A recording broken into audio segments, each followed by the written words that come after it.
NEET paper leak मामले की करेंगे इसकी जांच की कमान अब सीबीआई के सुपुर्द है। सीबीआई को अब देश की शिक्षा व्यवस्था पर कलंक बनकर चिपक चुके इस केस की तह तक जाना है, लेकिन सीबीआई के लिए ये जांच आसान नहीं होने वाली है।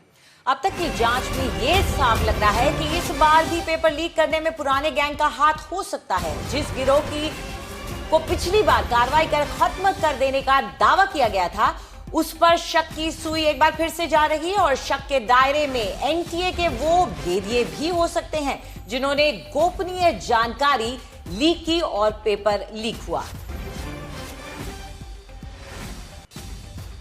तो जयपुर से 3 आरोपी गिरफ्तार किए गए हैं। ये तीनों एक ही परिवार के हैं और ये कहा जा रहा है कि पिछले साल इनके परिवार के 5 लोगों ने नीट की परीक्षा पास की थी। अब एक्शन में सीबीआई है। आरोपी का एक बड़ा बयान सामने आया। उन्होंने कहा कि बड़े अधिकारियों के नाम बचाए जा रहे हैं और उनको इस पूरे मामले में निशाना बनाया जा रहा है। शहर शहर प्रदर्शन हो रहा है। शिक्षा मंत्री के इस्तीफे की मांग हो रही है। छात्र दरअसल ये कह रहे हैं कि हमारा समय नष्ट किया गया है और ऐसे में दोबारा परीक्षा उनके लिए काफी बड़ी जिम्मेदारी।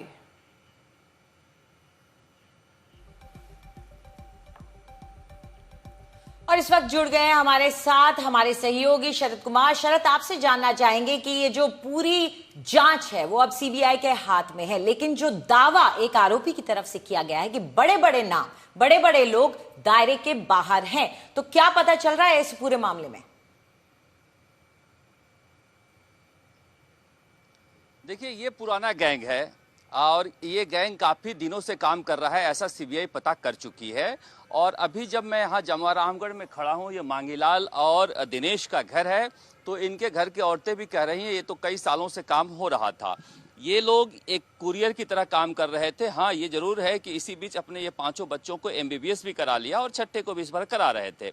मगर ये जो सीबीआई को अब तक जांच में पता चल पाया है कि पैन इंडिया एक गिरोह है जो पूरे इसमें काम कर रहा है। नीट के पेपर आउट में पुराना गिरोह है। कोई न कोई जो एनटीए के अंदर भी शामिल हुआ हो सकता है, जो सीक्रेट जानकारियां अब तक दे रहा था। और जिस तरह से मनी का ट्रेल रहा है, उस मनी ट्रेल को ये पीछा करते करते पहुंचे हैं। विकास, जैसा कि सवाई माधोपुर में एमबीबीएस का स्टूडेंट था, इस मांगीलाल का बेटा, ये दोनों, ये पहले मांगीलाल इसमें ग्रुप में जुड़ा था, बेटा भी जुड़ गया था और यश यादव जुड़ा हुआ था, वहां से नासिक जुड़ा हुआ था, नासिक से पुणे जुड़ा हुआ था।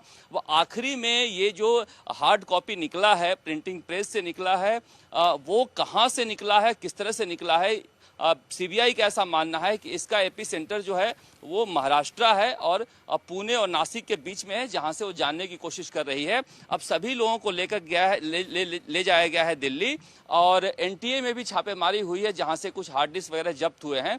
तो ऐसा माना जा रहा है कि बिहार का जो पुराना गैंग था वो भी इसमें शामिल हो सकता है। पिछली बार 2024-25 में ये गैंग पूरी तरह से नेस्तानाबूद नहीं हो पाया था, उजागर नहीं हो पाया था और उसी गैंग का ये काम हो सकता है। ये कोई नया गैंग नहीं है, पुराना गैंग है, प्रशिक्षित गैंग है।